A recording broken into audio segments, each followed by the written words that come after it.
ngomong-ngomong soal lambung nih, di samping kita sudah ada dokter ganteng, ahli dari lambung, Profesor Ari Fahrial Syam penyakit dalam. Penyakit dalam. Wow. Nah, Prof, ini di depan kita sudah ada makanan-makanan nih, Dok. Kita dalam segmen tahukah Anda makanan-makanan ini dapat meningkatkan asam lambung Anda. Nah, kita mulai dari ujung dulu ya.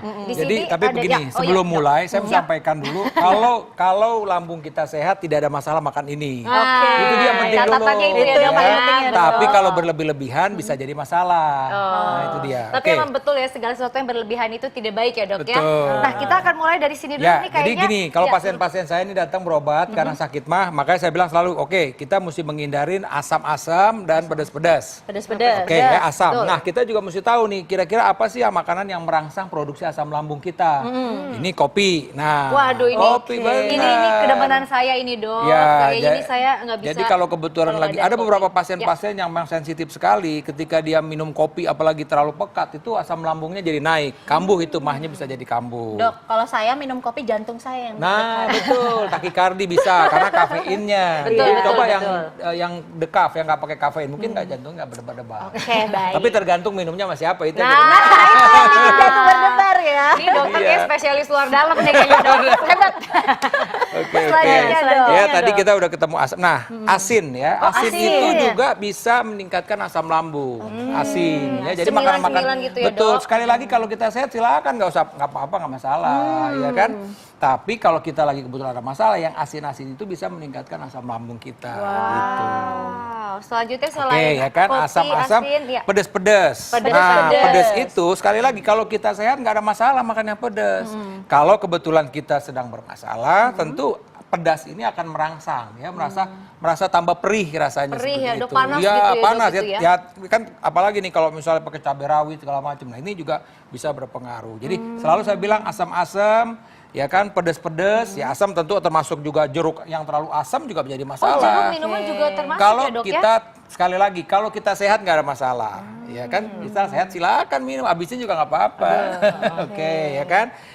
Kemudian apalagi sih? Nah, makanan-makanan yang mengandung coklat, keju dan lemak-lemak. Nah, ini coklat. Coklat. Ini enak banget nih makanan favorit kita ya. Jadi coklat ini. Stop dulu, Dok. Stop dulu. Nah, sebelum kita ngebahas soal coklat, kita akan kembali lagi sesaat lagi setelah yang berikut ini. Ya, kita masih dalam segmen Tahukah Anda. Nah, ini Dok, kita kembali lagi soal makanan-makanan yang bisa meningkatkan asam lambung nih. Ya kan? Tadi sampai di coklat. Coklat. Nah, jadi coklat ini akan menyebabkan pengosongan lambung menjadi terlambat dan juga bisa menyebabkan lemahnya klep. Jadi di antara kerongkongan dan lambung itu ada klep yang tadi itu yang tadi di video tadi ya. Jadi dia kalau dia normal itu rapat klepnya sehingga makanan itu nggak bisa balik arah. Nah, orang-orang yang mengkonsumsi coklat yang terlalu berlebihan ini akan menyebabkan klepnya ini agak lemah. Oh gitu. Lemah. Jadi tapi intinya berlebihan loh. Kalau makan satu dua nggak masalah. Iya, satu dua nggak masalah. Satu dua nggak apa-apa, Dok. Ya kan, Oke. Ya itu, jadi coklat ya, termasuk juga goreng-gorengan, keju, itu termasuk yang pengosongan lambung jadi lambat dan bisa mengganggu lemahnya klep dari antara kerongkongan dengan lambung. Oke, gorengan ya, Dok, tapi kan gorengan enak banget. Ya, gitu. Aduh. Langsung lemes gitu ya, kenapa gorengan, Dok? Ya, udah kita ada cabai rawitnya lagi ya. Iya.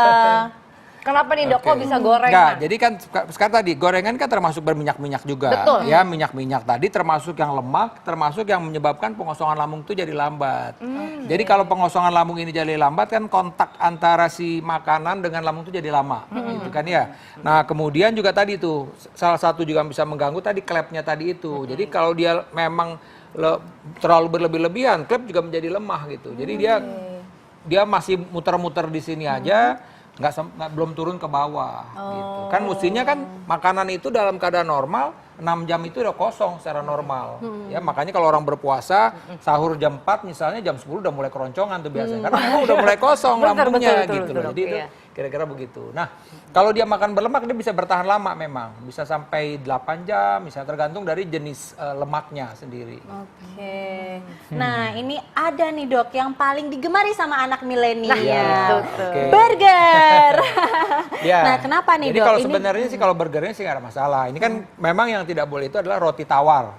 Ya, roti tawar itu kan tadi misalnya raginya. Iya. Raginya itu kan menjadi gasnya berlebih-lebihan. Jadi pada orang-orang itu ada tipenya tipe sakit lambung yang memang gasnya berlebih-lebihan. Dia biasanya kembung, begah, cepat kenyang, ya mual. Nah, kalau dia ini terlalu yang berlebihan maka menambah lagi tuh gas yang dalam itu. Jadi tambah mual dia. Oh, gitu. Nah, cuman di sini mungkin ada daging merah. Nah, daging merah ini yang tadi saya bilang termasuk konten lemak tadi yang bisa menyebabkan pengosongan lambung jadi lambat tadi itu. Tapi sekali lagi kalau kita normal nggak apa-apa. Prinsipnya kalau kita sehat nggak apa-apa mengkonsumsi ini, cuman sekali lagi jangan berlebihan gitu loh. Nah, kadang-kadang juga gini, apa namanya sausnya ini kan asem. Nah, itu lagi apalagi kan kayak begini, aduh tambah lagi cabai kan Iya. saus cabenya. Waduh. Jadi udah lengkap tuh, udah ada yang lemaknya juga melambat, udah gitu ada asemnya, tambah lagi ada cabenya, udah. Kalau dia memang ada masalah dengan lambungnya ya udah pasti ada kemungkinan dia kambuh kira-kira begitu. Oh gitu. Nah ini kan tadi kan makanan nih Dok Iya. yang asam lambung berlebihan nih Iya. Dok ya.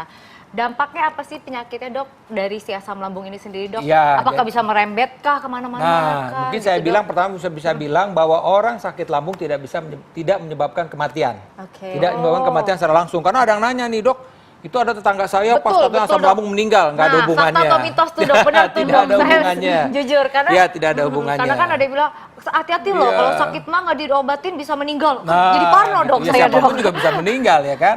Nah, cuman kita tadi, jadi ketika tadi ada klep yang lemah tadi, itu asam lambung kita tuh naik, Iya. naik ke atas, ya makanya mulut pahit. Nah, ini kan gigi ngilu-ngilu tuh, ya mungkin, ya kan pernah ketemu pasien gigi ngilu-ngilu, nggak ada apa-apa, itu jangan asam lambungnya naik, Ya, kan. keropos semua giginya Nah, ya Dok bisa ya. juga begitu. Kemudian juga dia bisa ke telinga, ya, kadang-kadang berdenging atau ada yang bilang ada otitis, misalnya peradangan dari rongga dari telinga ya, telinga dalam.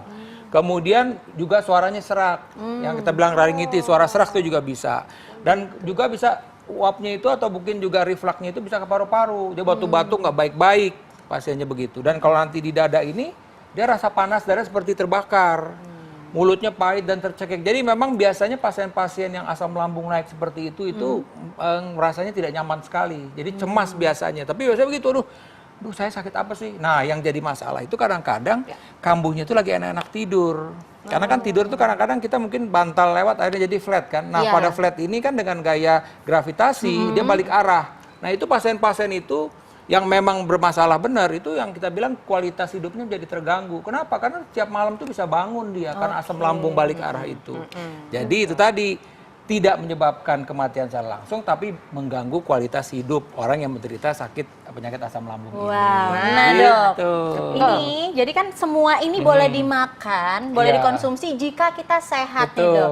Tapi gimana nih Dok, kalau misalnya sudah ada penyakit lambung, Iya. apakah boleh tetap menyantap makanan yang enak-enak ini? Gimana tipsnya Dok? Tipsnya. Jadi dong. pertama sakit lambung itu sekali lagi saya bilang bahwa sakit lambung itu bisa diobatin. Oke. Ya, bisa disembuhkan dengan ada obat. Jadi kadang-kadang bisa kita obat sekitar 2 bulan. Sembuh, bisa sembuh. Tapi memang kadang-kadang begini, dia suka lupa. Misalnya oke lah dia nyicipin sambal tapi nyicipinnya itu 2 sendok misalnya. Kan problem jadinya ya kan. Kemudian tadi udah nih pedes-pedes begini, oke makannya nanti buahnya itu nanas. Jadi kayak nanas, duren, angka itu termasuk yang harus dihindarin. Oke. Untuk orang yang sakit mah. Udah gitu minumnya jeruk asam lagi. Masih belum puas lagi ngopi lagi pahit. Nah, ini dia nih kalau udah begitu udah bisa. Jadi artinya kita mesti ngatur bagaimana makanan-makanan ini, tapi sekali lagi setelah kita sembuh sakit mahnya. Oke, berarti kalau Ya. dalam kondisi mah nggak boleh ya Dok ya? Kalau lagi akut jangan. Ya, kalau udah sembuh silakan, Oke. tapi mesti jangan berlebihan. Luar biasa, terima kasih dokter. Oke Semoga ini deh. bermanfaat Makasih, juga Dok. untuk pemirsa di rumah dan juga jangan lupa untuk saksikan terus Ayo Hidup Sehat setiap hari Senin sampai Jumat jam 1 sampai jam 2 siang yang pasti aja di TV One. Nah, jika Anda melewatkan tayangan kali ini, Anda tetap bisa melihat di laman viva.co.id. Saya Dr. Tengku Anissa, Saya Kristal Oshani. Indonesia, Ayo hidup sehat.